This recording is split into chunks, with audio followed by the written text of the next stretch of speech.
প্রথমে এই ভিডিওটা তোমরা দেখো, তারপরে আমি কয়েকটা কথা বলছি।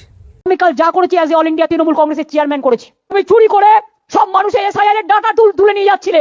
এক মিনিট এসআইআর এর ডেটা মানে? এসআইআর এর ডেটা তো নির্বাচন কমিশনের কাছে থাকবে। এসআইআর এর ডেটা তৃণমূল কংগ্রেস বা আইপ্যাক এর অফিসে কেন? দিদি ভাই এক মিনিট, কি বলছেন? যে নির্বাচন কমিশনের কাছে থাকবে এসআইআর ডেটা, মমতা ব্যানার্জির কাছে কেন থাকবে? আইপ্যাক অফিসে কেন থাকবে? টিএমসির অফিসে কেন থাকবে? এটা বিহার নয়, এটা নীতিশ কুমারের রাজ্য নয়, এটা বিজেপির জোট ক্ষমতা রাজ্য নয়, এটা মমতা ব্যানার্জির রাজ্য। বুঝতে পেরেছেন? রাজ্যের জনগণ মমতা ব্যানার্জিকে দায়িত্ব দিয়েছে, আর সেই দায়িত্ব সে ভালোভাবে পালন করছে বা করবে।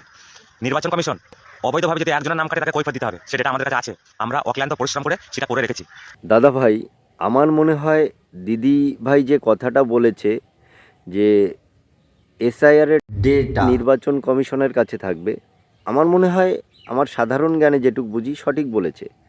আর একটা কথা কি বললে, ওই যে অবৈধভাবে নির্বাচন কমিশন যদি কারো একটা নাম কাটে, আমি যতটুক বুঝি বা আমার যতটুক ধারণা আছে, নির্বাচন কমিশনের ক্ষমতা নেই কোনো বৈধ ভোটারকে অবৈধভাবে নাম কেটে দেওয়া।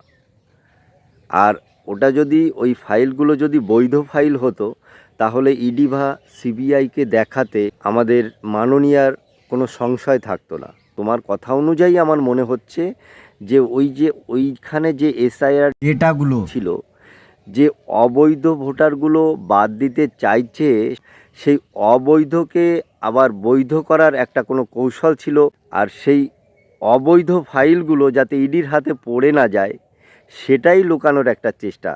তোমার কথা অনুযায়ী কিন্তু সেটাই বোঝা যাচ্ছে যে অবৈধ ভোটারগুলোকে আবার বৈধ করে কিভাবে সরকারে থাকা যায়, তারই কোনো একটা পরিকল্পনা বা তারই কোনো একটা চক্রান্ত ওই ফাইলগুলোয় মজুদ ছিল, তাই ওটাকে লুকানো হয়েছে বা তাই ওটাকে সরিয়ে নেওয়া হয়েছে।